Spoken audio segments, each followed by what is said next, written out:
날마다 나를 살리는 큐티 이성호 목사입니다. 오늘 큐티 본문은 사무엘하 19장 20절에서 29절까지입니다.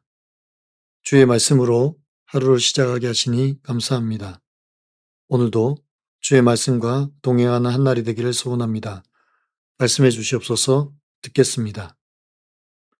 오늘은 함께 요단을 건널세라는 제목으로 함께 말씀 묵상하기를 원합니다. 첫 번째로 오직 살 길은 순종뿐입니다. 20절에서 압살롬이 보낸 추격자들이 여인의 집에 와서 아히마아스와 요나단이 어디 있느냐고 물었습니다. 그러자 이 여인이 그들이 시내를 건넜다고 말합니다. 추격자들이 이들을 찾지 못하고 예루살렘으로 돌아갑니다. 이 장면은 과거 이스라엘 정탐꾼들을 숨겨주었던 여리고성의 기생 라합의 사건을 연상하게 해줍니다. 바후림에 살던 이 무명의 여인은 다윗의 정탐꾼들을 우물 속에 숨기고 그 위에 덮개를 펴서 곡식을 널어 완벽하게 위장했습니다. 추격자들을 따돌리기 위해 시내를 건넜다는 임기응변은 다윗의 생명을 구원하시기 위해 하나님이 예비해 두신 지혜입니다. 21절에서 두 사람이 우물에서 나왔다는 것은 마치 어둡고 음침한 죽음의 위기에서 부활과 구원의 이미지를 가져다 줍니다. 하나님의 은혜로 구사일생한 이들은 가장 먼저 한 일은 자신들의 안위를 챙기는 것이 아니라 급히 다윗에게로 가서 소식을 전합니다. 아히도벨의 계략을 전하고 속히 물을 건너가라고 말합니다.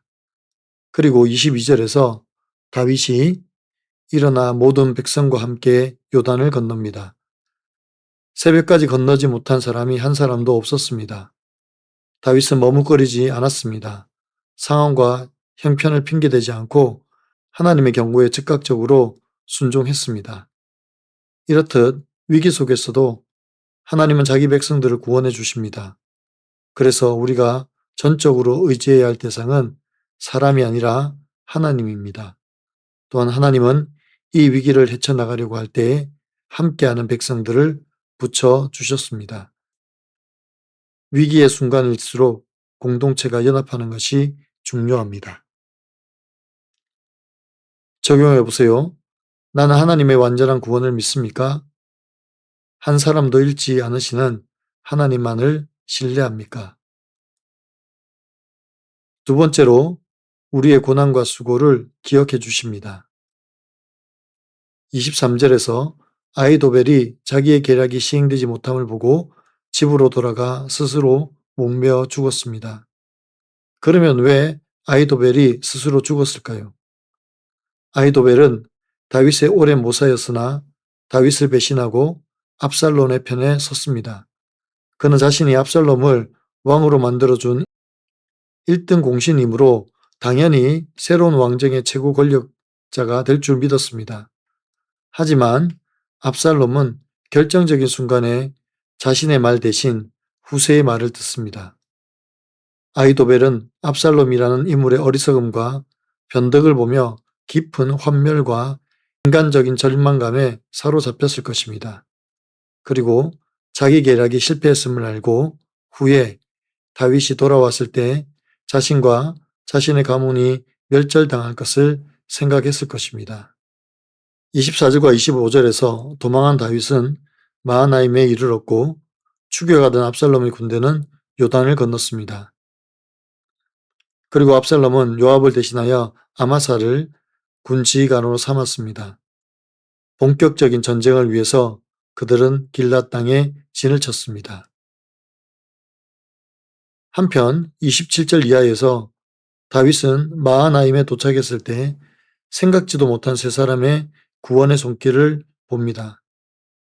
먼저 소비는 과거 다윗의 정복했던 암몬의 왕족입니다. 그리고 마길은 무비보셋을 키워주던 사람입니다. 그리고 바르실레는 비록 노인이었지만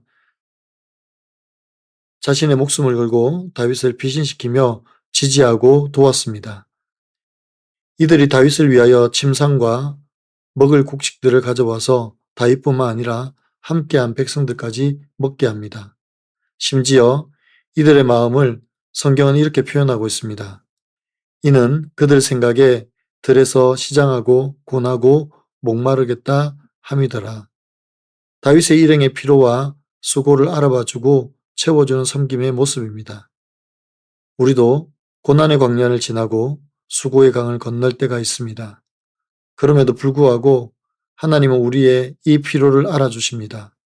그리고 우리의 수고를 기억해 주십니다. 그래서 주께서 예비하신 것들로 채워 주십니다. 적용해 보세요. 나는 내 계획이 무너질 때 하나님께로 나아갑니까? 아니면 절망합니까? 누군가의 필요를 보고 계산 없이 도와준 적이 있습니까? 오늘 큐티 묵상 간증은 하나님의 계략이라는 제목의 한 성도님의 묵상 간증입니다. 초등학교 2학년 때 학원 선생님에게 성추행을 당한 저는 남자들의 음란을 혐오하게 되었습니다. 여대에서 유아 교육을 전공하여 대학 생활 중에도 사회생활을 할 때도 남자들과 부딪힐 일이 없어 편했습니다. 그러다 나만 좋다는 사람과 불같은 연애를 하고 결혼했는데 신혼 때부터 남편이 외도한 사실을 알게 되었습니다. 이 일은 제게 해, 달, 별이 떨어지는 사건이었습니다.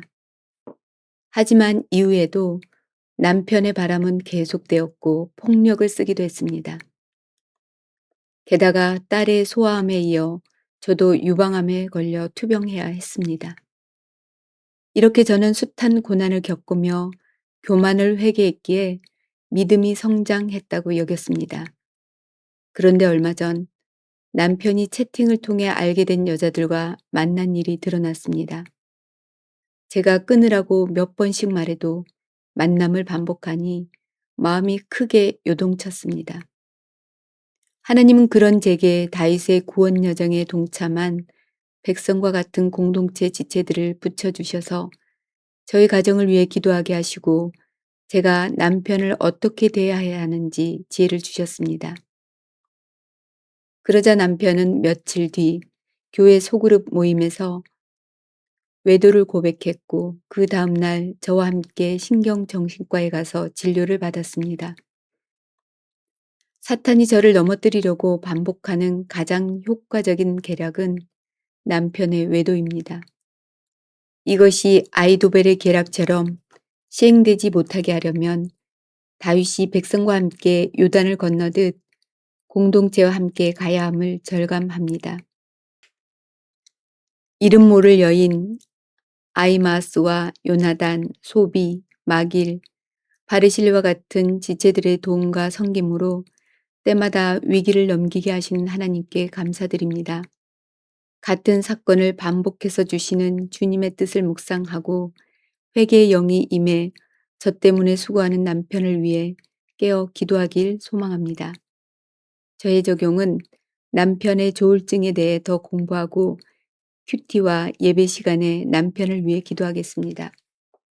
육체적, 정신적으로 건강하도록 매일 저녁 1시간 동안 운동하겠습니다.입니다.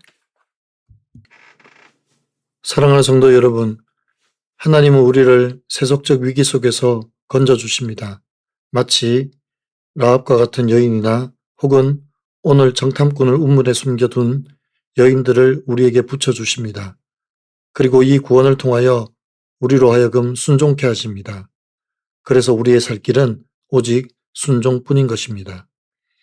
또한 우리가 경험해보지 못한 광야를 지나고 수고의 강을 건널 때도 우리를 위하여 예비해 두신 도움의 손길이 있음을 보여주셨습니다. 그래서 우리로 하여금 하나님의 일하심을 기억하게 하십니다. 지금도 광야의 길을 걷고 있는 우리를 향하여 하나님은 손 내밀어 주시고 손잡아 주십니다. 그 은혜와 사랑을 잊지 않고 오늘도 세상이라는 광야를 묵묵히 걸어가는 저와 여러분이 되시기를 간절히 축원합니다. 기도드립니다. 사랑하는 주님, 세상은 지금도 우리를 넘어지게 하기 위해서 우리를 찾습니다. 그럼에도 불구하고 주님이 우리를 그 날개 아래 품어주심으로 우리는 안전합니다. 그리고 우리가 평안합니다. 이 세상이라는 광야 속에서 하나님의 돕는 손길만을 바라보기를 원합니다. 때로는 사람을 통하여 우리를 살피시며 인도하시는 하나님의 손길을 보기를 원합니다. 또한 우리를 죄악 중에서 건지시며 진노 중이라도 긍휼을 베푸시는 하나님을 바라보게 하여 주시옵소서. 마치 다윗을 광야에서 살려주시고 원수들의 손에서 구원하신 것처럼 날마다 우리의 구원이 주께만 달렸다는 것을 인정하고 살아가게 도와주시옵소서. 그래서 우리의 고난과 수고를 기억하시며 건지시는 하나님만을 찬양하게 도와 주옵소서. 우리 구주 예수 그리스도의 이름으로 감사하며 기도하옵나이다. 아멘.